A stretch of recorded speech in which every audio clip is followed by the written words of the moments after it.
In everyday life, problems aren't given to us in nice, tidy packages. What we actually have to do is pose the problem for ourselves. We have to find out what the elements are. We have to identify the maths. And Marion Walter talks a lot about the importance of problem posing. The interesting thing is when we start to ask students to pose their own problems, what we actually find is windows into their lack of understanding, their misconceptions. At your tables, in your groups, come up with a list of interesting contexts. You know, things that would interest you and other kids your age that you would like me to have some problems about.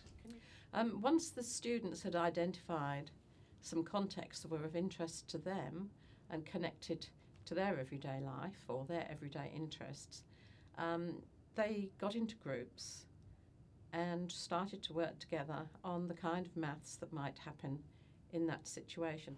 Now, as I came around, I saw some really good contexts. So what I'd like to do is have you call out a few and I'll put them up here. I'll go one from each table and we'll see how we go.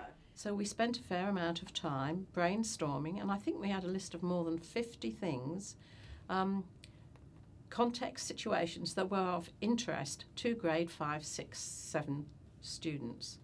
We had the board absolutely full. The students were then asked to look at some of those situations and identify what kind of maths might happen in any one of those particular situations. What sort of problems could we have? Say, for instance, at the beach house. What might be a problem at the beach house? It took quite a while for the students to do that, and one of the things that demonstrates to me is that we're not spending enough time helping students make connections between maths in their world and maths in their interest and the type of maths we do in school. As I came around, now I can see most of you have got some good settings, some contexts.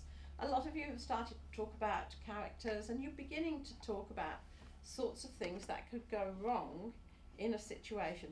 So what I'm going to ask you to do shortly is focus on the maths part of the problem that you're making. For instance, if you were at the cinema or wanting to go to the cinema, you'd want to know what time the movie started. You wanted to know whether you could have some popcorn, how much that would cost, how much money you'd have to take. As the students are working on the first draft of their problems, what becomes evident is that they may not have the appropriate mathematics at their fingertips. They may write a problem that has misconcepts in. So quite early in the piece, once the kids have committed to their problems, it's important for them to see if their problems are solvable. Now, they can do this by themselves, but one of the things that helps the students become more self-directing is to ask them to visit each other and try each other's problems and leave feedback. The opportunities for us as teachers was immense. We were creating, I suppose, carrying out formative assessment. We were watching what are the most immediate needs that some groups need, whether some immediate needs that the whole class needed, what opportunities for some teachable moments in mathematics. To suck people in. Now this one's very close to being finished, but it's not quite there yet. At one point, looking across the room, we identified students having to find missing information, having to generate information, having to use technologies they might not normally use in the classroom. Time. So yours is a problem about time. So your mathematical problem in the middle of your story frame is going to be about catching the train, timetables, that sort of thing? Yeah. Okay.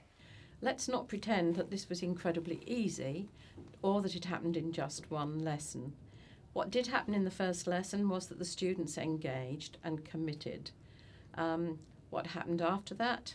Some messy processes, some struggles with the group work, some mathematics that needed to be taught, some revisiting, some recycling, some going back to the beginning. To set the problem in a context, we need a character and we need a gimmick or an inspiration for the problem and the maths that's going into the problem. It means stepping outside of the comfort zone, letting go the reins, watching the kids make mistakes, watching them create a problem that doesn't work, letting them learn on the job, what Manu Kapur calls constructive failure. The kids easily picked themselves back up if something didn't work and commenced again They solved a lot of their own problems, they didn't come running for help, and they weren't rescued. They were, however, supported along the way with teachable moments in terms of the mathematics that they needed.